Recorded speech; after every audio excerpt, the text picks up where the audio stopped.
My vision for 100 years of Irish German relations looks a little like this. In 10 years' time, German, like French and Spanish, will be embedded in Irish primary and secondary school curricula. Universities can, of course, opt out of European languages and Erasmus student exchanges, but without them, no EU grants. By 2030, we will have a whole new generation of Irish who get Germany emotionally as well as intellectually. For them, it's not just transactional, this relationship is personal. They're fascinated and slightly appalled by their parents, who are locked in an Anglophile monolingual ivory tower with just two narrow windows. One window looks out to the UK and the other looks out west to the US. The younger Irish in 2030, they prefer the 360-degree European view. The freedom of thinking in many languages, ohne hinterher zu wissen, ob sie etwas auf Deutsch oder auf Englisch gedacht haben. My vision of the German side of the relationship, by 2030, Germany has set up a whole long list of business and research partnerships with Ireland. They've catalyzed Dublin policy shifts on climate change, on data protection, on tax. Ireland has finally broken its addiction to US tech companies and instead has a homegrown Gründerzeit of Mittelstand SMEs trading with Germany. In 2030, Germany's finally gotten its act together on selling itself abroad as a tourist destination in films, in its books, and a whole new generation of Germans. They know how to pitch themselves to Europe. Without forgetting their history, they finally believe in the product they're selling. Why is that? Because they've learned how to sell from Europe's best salespeople. The Irish can sell, the Germans can build. We're outliers, but put us together, and I think we've got a bright future ahead. Hello, Gerard Crockwell here. I am the convener of the German Irish Interparliamentary Group here in Dublin, and my function is, I suppose, to coordinate um, relationships between the Irish Parliament members of all parties and none, senators and TDs, with our colleagues in the Bundestag, to visit the Bundestag when possible and to have members of Parliament from the Bundestag visit Dublin. It's a great honour to hold this position. It works in a rather informal way where we can have open and frank discussions which run parallel, if you want, to the more formal diplomatic relationships that exist within the European Union. The interparliamentary friendship groups are an extremely important part of, I suppose, getting to know one another. We're extremely grateful to the German ambassador here in Dublin, Ambassador Deike Potel, for the work she does in keeping the Irish parliamentarians au fait with what's going on in Germany and bringing groups from Germany over to Ireland. Sadly, we don't have a lot of time to discuss this, but what I can say is that over the next period of time while I'm in office, I would like to start building relationships with the regional parliaments in Germany, and to start to focus on the regional areas and get more and more Irish jobs coming from that part of the world and to deliver more and more opportunities for German residents in the regional areas. Thank you for taking the time to listen to me. I like to think of our first diplomats as being the Irish pilgrims going to Rome, or indeed the Irish monks abroad. And their capacity for networking, which historians tell us about, suggests that they have an active link with our professional diplomats today. Now, I go back a long time. I was born in 1933. It wasn't the happiest year for Germany. And I have memories through my parents of quite a number of the early diplomats. Firstly, Dan Vinci, who was probably one of the most distinguished representatives we've had in all these past 90 years, he was a minister at the end of the Weimar Republic, but very prescient about the future and Hitler, and his reports are still treasured by the Department of External Affairs. We also knew Charlie Bewley, who was a former comrade in arms of my father. He was a fellow Dáil judge in the revolutionary courts during the War of Independence, but he was very oddball, apart from the fact that he was pro-Nazi.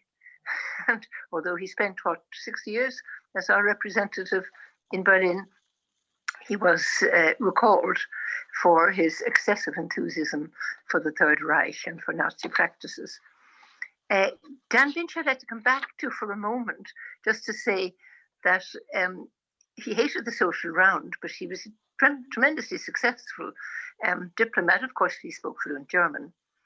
But my abiding memory is that of being in class with the daughter of Edward Hempel, the Irish minister to Dublin in these crucial years. This was the early 1940s, when his daughter, Leaf, joined our class and miffed us all a little bit, but only a little bit, by getting top in Irish.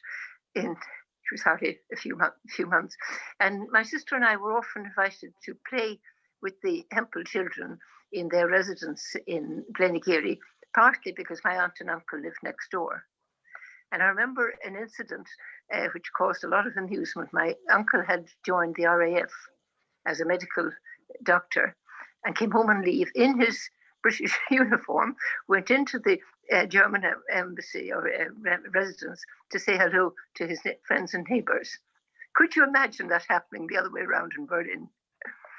So I suppose looking back in those 60, 70 years, 60 years of my actual memory or more, one of the things that must strike anybody is just how far we've come.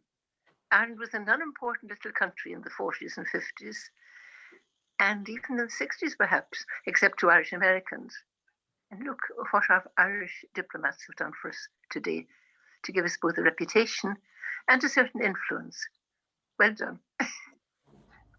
Das Goethe-Institut Irland wünscht sich, dass in den kommenden 10 Jahren die Kulturbeziehungen unserer beiden Länder noch intensiver werden. Insbesondere in diesem Jahr, während das Vereinigte Königreich die Europäische Union verlassen hat und wir uns den Herausforderungen einer globalen Pandemie stellen müssen, erscheint uns noch deutlicher, wie wichtig die Begegnung und der Austausch zwischen Menschen ist und welche Rolle die Kultur in unseren Gesellschaften spielt.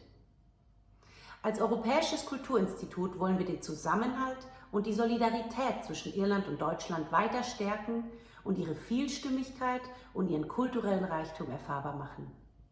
In 10 Jahren sollen Iren und Deutsche über beide Ländergrenzen hinweg noch enger zusammenarbeiten, zukunftsweisende Themen eines vereinten Europas diskutieren und die Kultur und Sprachen des jeweils anderen erleben und genießen können. One of my first visits to Germany, and a very pleasant one it was indeed, was in 1988 when I travelled to Stuttgart to see Ireland play England in the European Championship that year. At that time, I remember the Irish fans visiting, and this is immortalised in Christy Moore's song Joxer Goes to Stuttgart. It was as if they were visiting a faraway country about which they knew almost nothing. And the wonder of Germany to these Irish fans was something to behold. That has totally changed over the last 30 plus years, and now Irish people have a far better understanding of today's Germany, based on the fact that far more people now visit Germany as tourists to go to historical sites or the mountains for skiing and so forth. Also, large numbers of Irish students go to German universities on Erasmus programs, which gives them a fuller understanding of German culture and society. And of course there's also the economic link, which has burgeoned over the last few decades, and now there's a significant flow of trade and investment between our two countries. So I would like to see for the decades and generations ahead a further deepening of this relationship between Ireland and Germany, which I've seen grow exponentially over the last 30 years. I'd like to see more Irish people investing, more Irish companies investing in Germany. I think that's important because in the light of Brexit, we really do need to diversify our connections. I would like also to see more Irish people learning the German language, because that gives us a window which enables us to understand Germany more fully. I hope there will also be continued intensified dialogue between our political leaderships and between officials and think tanks in both of our countries. We're on a journey. That journey has come a long way in the last 30 years, but it has a long way to go. I think it's on a very good track at the moment, and I think the prospects for the future are very good indeed. Für mich als bildenden Künstler und als Nachlassverwalter von Heinrich Böll ist die Arbeit der Diplomatie in Irland besonders wichtig. Wir haben in der Vergangenheit gemerkt, dass es oft große Hilfe bedarf über Kanäle, über die wir selber nicht verfügen, um Ausstellungen durchzuführen, um Hilfen für das Haus, für das Cottage in Dugard zu bekommen. Und da ist die Botschaft oft sehr hilfreich gewesen, genauso wie das Goethe-Institut und andere Institutionen. Die Diplomatie verfügt über Kanäle, über die wir selber nicht verfügen, kann Leute ansprechen, zu denen wir keinen oder nur sehr schwierigen Zugang haben. Und da glaube ich, dass die Verbindungen, die die Diplomatie und die Botschaft hat, sehr wichtig sein können. Andere Botschaften in anderen Ländern, gerade in der früheren Sowjetunion, waren sehr hilfreich, Informationen von und über Dissidenten zu verbreiten, Dissidenten zu helfen und ihnen Hilfen zu geben. Hilfen, die nie öffentlich gemacht wurden, die auch gegen alle Vorschriften verstießen. Und auch da gab es immer Diplomaten, die dazu bereit waren. Vielen Dank und alles Gute für Ihre weitere Arbeit. According to a classic definition, diplomacy is the application of intelligence and tact to the official relations between the governments of two independent states. It is a science as well as an art, with one specific purpose: to accomplish foreign policy in the most accurate way, trying to persuade the counterpart. One of its main functions is the minimization of friction. Tact, persuasion, accuracy, the minimization of friction. All of these requirements apply as easily to communication in general. My vision for 100 years of Irish-German diplomatic relations thus is that all of us improve our communication skills, that we learn to listen to each other in Gaeilge, English and Deutsch, that we learn to appreciate the richness of thought expressed in each language, that we recognise the value of the original over translations. Is tanga allin I an Gaeilge, mar clúsin sibh be cóir le haig na de mlí ána roin amach agus níos fada a nain. Go gastéir ar céile a ríist sin agus gnáirí an saoilibh I dtír an dálinn. Slán go fáil agus go bhfuil. Sehr verehrter Herr Bundeskanzler Söder, Folche Herren, die letzten 10 Jahre seit der Brexit-Corona-Phase um das unselige Jahr 2020 sind erfreulich problemlos, ja höchst konstruktiv für beide Seiten und damit für Europa verlaufen. Die Beziehungen beider Nationen sind noch enger geworden.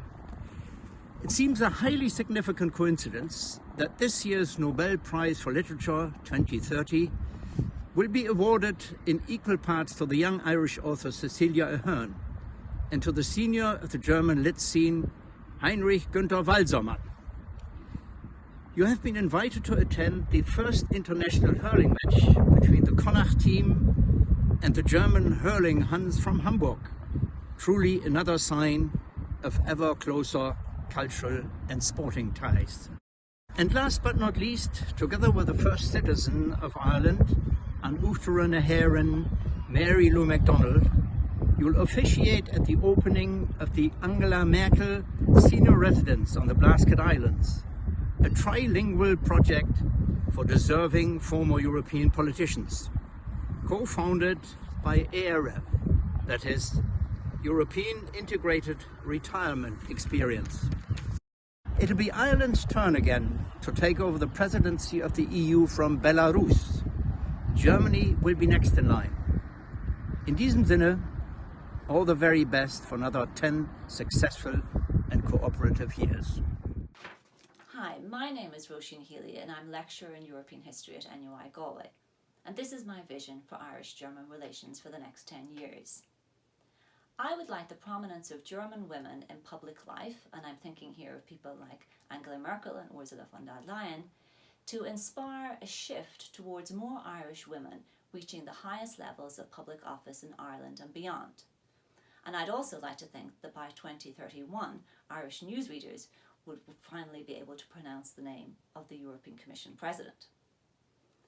And because Irish-German relations go in both directions, I'd also like for Germans to have a greater appreciation of Irish women, so that when they think of Irish writers, for instance, they don't just think of the usual male suspects, Joyce, Yeats, Beckett, O'Casey and Heaney, but also Irish female writers.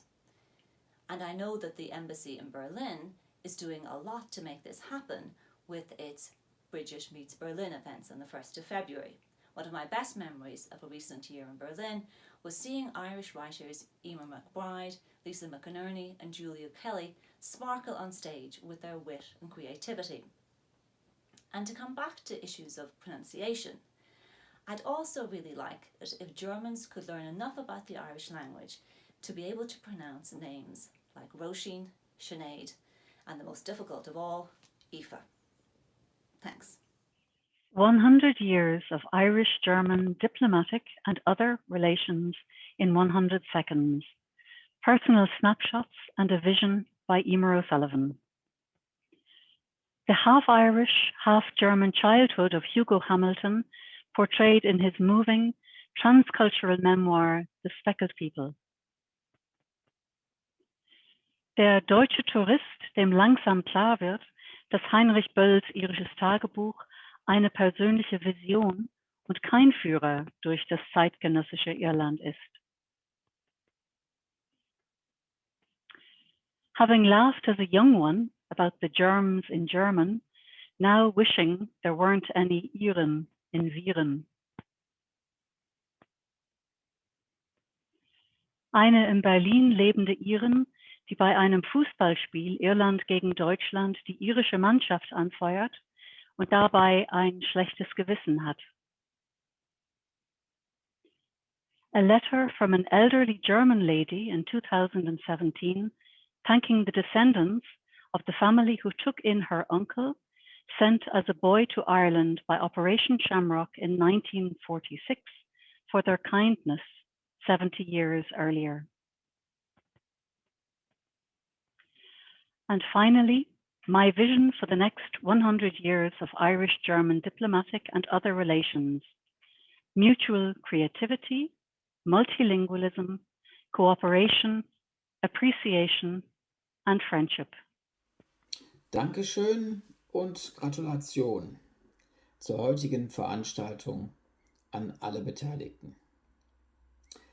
Ein besonderes Dankeschön geht an Gisela Holfter, die auch heute wieder zeigt, wie sehr ihr die deutsch-irischen Beziehungen am Herzen liegen und eben auch die deutsch-irischen diplomatischen Beziehungen, über die wir heute reden.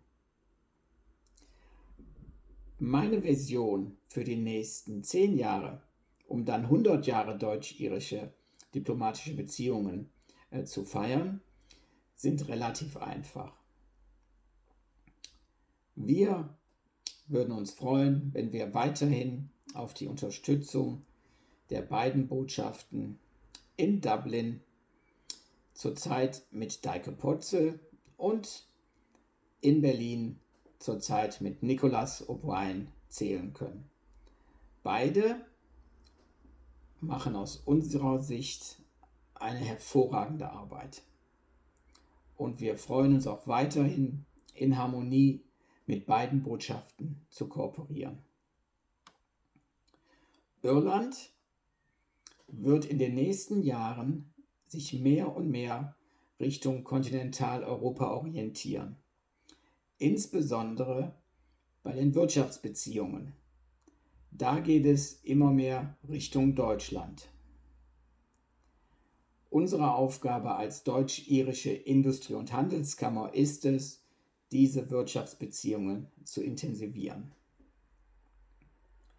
Dazu gehört auch, dass wir die deutsche Sprache promoten.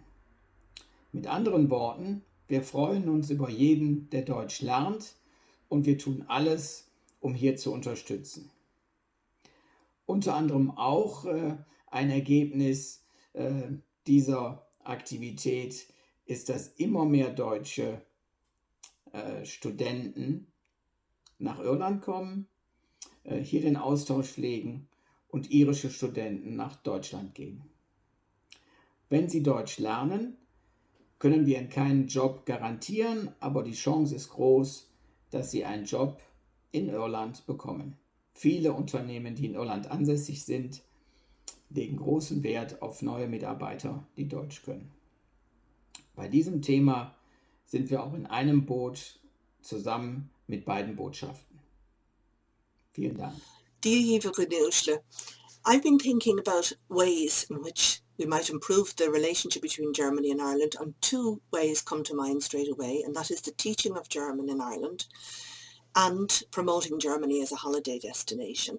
Now, young people who have had the opportunity possibly of learning German in school would be much more inclined to go to Germany for a short holiday in one of the bigger cities. But Germany is much more than that. So a lot of other people would be interested in going that and would enjoy a holiday in the quieter parts of Germany, families with young children and older people. But a lot of older people wouldn't feel comfortable with the German language. Germany has traditionally been seen in Ireland as a country that invests in Ireland, connected with industry and development, but not necessarily as a holiday destination. So I think more promotion in the public service media and in other media of Germany as a holiday destination could well bring rewards. Ja. So, es gibt bestimmt viele andere Möglichkeiten, aber das sind nur zwei, wo ich darüber nachgedacht habe. Und ich hoffe, dass es ein bisschen erläutert, was die Möglichkeiten auf dem Gebiet sind. Vielen Dank. 100 seconds on the next 10 years of Irish-German relations. What a task. My best hope is that they will be boring, that we will be able to preserve politically what has been achieved in Europe since the catastrophe of the Second World War. As much as I would have been horrified to hear myself speak like this when I was in my 20s or even 10 years ago. I hope for more of the same, that the process of European integration continues, if not intensifies, and that both Germany and Ireland will remain at the core of a more coherent, fair, and solidary European Union. It is still European citizens' best bet for a peaceful and prosperous future. Looking around the world, including the kingdom just 200 miles to the east, I have yet to find a better model of cooperation, considering the respective burdens of nationalism we all still carry. Imperfect as the EU still is, like democracy itself. Both Brexit and COVID-19 have shown us the value of the EU and how much we all need it, smaller member states even more so than larger. And this is a hopeful sign. Whatever about Germany, it is well possible that we might be looking at a very different Ireland in 10 years' time. Whenever I'm asked about Northern Ireland, in fairness, it doesn't happen too often, I usually say, if anybody asked me about German unification at the beginning of 1989, I would have said, not in my lifetime, which also tells you a lot about my forecasting skills. Thank you.